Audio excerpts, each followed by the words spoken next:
Oi, gente! E aí, tudo bem com vocês? Sejam todos muito bem-vindos a esse canal, a Casa de Repouso Modelo. Eu me chamo Roberta, criei esse canal para a gente falar mais sobre esse mundo de casas de repouso, uma área que a gente praticamente não ouve ninguém falar, que não existe muita informação sobre essa área. Então é um canal voltado para você que tem a tua casa de repouso, mas tem muita dúvida de coisas, de procedimento, de como, né? Uma infinidade de coisas. Também voltado para você que deseja ingressar nessa área, abrir o seu residencial, então aqui tem muito conteúdo já. E também voltado para quem tem curiosidade, né, de saber como que essa área funciona. Então, eu criei esse canal para a gente falar realmente mais sobre esse mundo. Se você não é inscrito nesse canal, você se inscreva, comenta aqui comigo o que você está achando, compartilha. Deixa aqui para mim a sua pergunta, que eu sempre que possível respondo, ou até faço vídeo respondendo alguma dúvida de vocês, tá bom? No vídeo de hoje a gente vai falar sobre o profissional de nutrição. Então, assim, a gente sabe que dentro de uma instituição existem alguns profissionais que obrigatoriamente têm que ser contratados.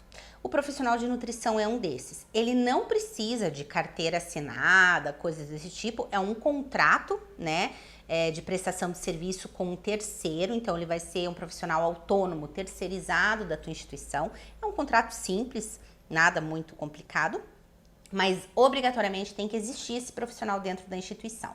E aí muitos têm dúvida, muitos donos ou até mesmo o próprio nutricionista, do que é a sua função dentro da instituição. Qual que é o seu dia a dia, as suas obrigatoriedades, o que ele precisa cumprir dentro dessa instituição. Então é isso que eu vim falar para vocês nesse vídeo de hoje. Primeiro a gente precisa pensar que esse profissional de nutrição ele vai atuar em duas vertentes dentro da casa de repouso. Então a gente tem que separar um pouquinho aí. A gente precisa entender que tem o lado da cozinha, né? E a gente tem que pensar o lado clínico, que é dos idosos. Então se dividem aí em duas etapas, tá? Vamos falar primeiro da parte da cozinha. Então, na cozinha, o que o profissional tem que fazer? O que são as suas responsabilidades, tá? Bom, principal delas e a mais básica de todas é a elaboração do cardápio. Aí você pergunta, tá, como que é esse cardápio? Uma vez por mês, quinzenal, semanal? Isso vai de acordo com a tua casa, tá? Então, assim, é mais prático fazer mensal? Sim, é mais prático. Você... Por exemplo, nas minhas casas, como era eu mesma que fazia, que minha formação é nutrição, então eu preferia fazer mensal, era mais fácil. Depois eu só ficava rodando, acabava o mês, eu rodava outro mês, começava de novo. Nunca era um dia igual ao outro, dentro dos 30 dias, e depois repetia. Claro que sempre, volta e meia, acontecia, faz tempo que não tem isso, ou eu tirei alguma coisa do cardápio e estão querendo de novo. Mudo alguma coisinha lá, mas de um modo geral era sempre aquilo. Facilita muito pro profissional da cozinha, né? Pro cozinheiro, auxiliar de cozinha, e facilita muito para quem faz as compras, tá bom? Então esse é o ponto básico de qualquer nutricionista vai ter que fazer, tá bom? E depois a gente tem as rotinas e as fichas, enfim. Então vamos por partes. Outra coisa também que sempre tem que existir é o treinamento do profissional da cozinha. Seja cozinheiro ou auxiliar, ou tem dois profissionais, ou um folguista, não importa. Você vai ter que fazer o treinamento desses profissionais pelo menos a cada 6 meses, tá? E é aquele treinamento que nós, nutricionistas, chamamos de boas práticas de manipulação. Você que é dono não precisa saber os termos exatos, mas você precisa saber que esse profissional de nutrição vai fazer treinamentos, pelo menos aí a cada 6 meses, com o profissional da cozinha, onde ele vai explicar sobre a manipulação do alimento, sobre higiene pessoal, enfim, tá? Isso é uma coisa também. Outra coisa que também é obrigatório, as fichas. Então, assim, existem fichas de rotina, cada um chama de um nome, mas assim, eu vou chamar aqui de rotina, tá? As fichas de rotina, que são de limpeza, tem a limpeza diária e tem as limpezas quinzenais ou mensais que o profissional de nutrição pode definir, tá, junto com o dono, quando que essas fichas devem ser, quando que deve ser feito, né, a limpeza de um fogão, de uma geladeira, de janelas, de lixeira, que são aquelas limpezas mais, que não são diárias, tá bom? Pode ser feito pelo profissional de nutrição. E quem que faz a limpeza? Já me perguntaram isso. Quem faz a limpeza das coisas da cozinha é o profissional que trabalha dentro da cozinha, não é o auxiliar de serviços gerais ou de limpeza, tá bom? É o profissional da cozinha. Então isso também pode fazer. Depois tem lista de alimentos substitutos que a gente fala, que é no dia, por exemplo, que seria chuchu refogado, digamos assim, mas a tua abobrinha na geladeira tá estragando, então você substitui, não tem problema, tá lá dentro da lista de alimentos substitutos, não há problema nenhum, tá? Depois existe a parte de que a vigilância normalmente cobre em algumas casas, que é temperatura, que é temperatura de geladeira, de alimentos, coleta de amostra. Eu falei sobre isso em uns vídeos anteriores aqui, tá bom? Também tem essa obrigação. Que mais? Isso basicamente dentro da cozinha, tá bom? Aí, claro, se existe a parte clínica lá que a gente vai falar daqui a pouquinho, de suplementação, de alteração de caloria, de aumentar a caloria, isso também vai lá para dentro da cozinha para ser especificado para quem está manipulando o alimento, para determinados moradores, a alteração de alguma alimentação, de consistência, de quantidade, isso também vai ser falado, mas depois daquela avaliação lá com os idosos. Então isso é na cozinha. Aí nós temos também mais uma coisa dentro da cozinha que se chama Manual de Boas Práticas, tá? Algo que também você não precisa saber, mas que o nutricionista sabe e que obrigatoriamente tem que ser feito. Todas as casas de repouso, as cozinhas têm que ter o manual, tá bom? Fechamos essa parte da cozinha, então agora vamos pensar na parte clínica, né? Então esse é a outra parte do trabalho desenvolvido pelo profissional. O que é que ele faz com os moradores?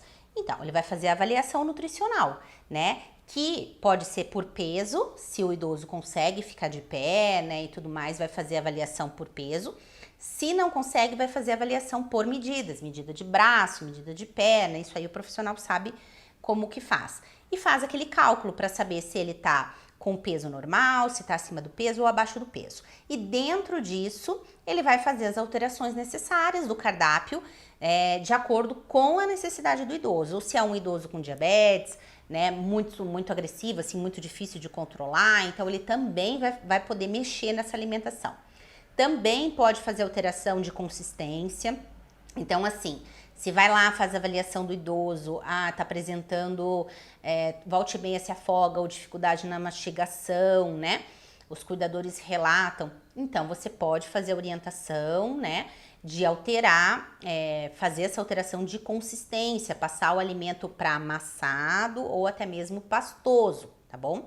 E claro, faz a orientação para a família de que procure um profissional, que é o fono, né? Para fazer uma avaliação de deglutição, para saber o que está acontecendo. Conversa com o responsável pela instituição, para ali juntos, né, conseguir definir o que vai acontecer. E quando o idoso está apresentando uma perda de peso significativa, ele também faz a orientação da suplementação, né? Então ele vai dizer quais suplementos são indicados, quantidades, né, para que seja providenciado essa suplementação para o idoso.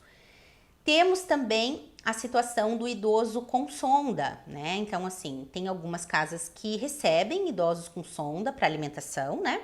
E tem casas que não. Mas, se receber, então, o profissional precisa estar avaliando esse idoso, se a quantidade da dieta está sendo adequada, se ele está mantendo ou ganhando peso em caso de necessidade de ganho de peso, que normalmente é assim, né? Se é uma sonda exclusiva, né, uma fonte de alimentação exclusiva pela sonda, ou se também recebe alimento via oral, né, enfim, tudo isso ele também vai ver se aquela alimentação está sendo adequada, se está causando diarreia ou não, enfim, gente, tá? Mas basicamente isso, ele vai fazer o trabalho na cozinha e ele vai fazer o trabalho da avaliação nutricional. E junto, né, em alguns momentos vai unir essas duas situações quando precisa alterar alguma refeição ou alguma quantidade calórica para um ou outro idoso específico, que aí precisa fazer a orientação do profissional lá da cozinha para que ele sempre faça o alimento mais específico para um ou outro idoso, dependendo da sua necessidade. Tá? O que é obrigatório, tá? Segundo a RDC, é que seja desenvolvida aí dentro da instituição 4 horas mensais desse profissional de nutrição, tá? Isso é a vigilância sanitária segundo a RDC, tá? Mas assim, precisa existir também um conhecimento do Conselho Regional de Nutrição, que normalmente eles pedem horários um pouco diferentes. Então você tem que conversar, cada região acaba mudando, né, de lugar para lugar. Mas é importante que você fale com o profissional de nutrição, veja qual é a obrigatoriedade dele segundo o seu conselho e tente aí ajustar isso de acordo com a tua vigilância aí também. Mas de forma meio resumida, seria mais ou menos essas as obrigações do profissional de nutrição dentro de uma casa de repouso, tá bom? Eu espero que você tenha gostado desse vídeo, que ele tenha te ajudado, te esclarecido de alguma forma. Se você não é inscrito nesse canal, você se inscreva, comenta comigo aqui o que você tá achando, compartilha, né, com outras pessoas também esse conteúdo e a gente se vê no próximo vídeo. Até!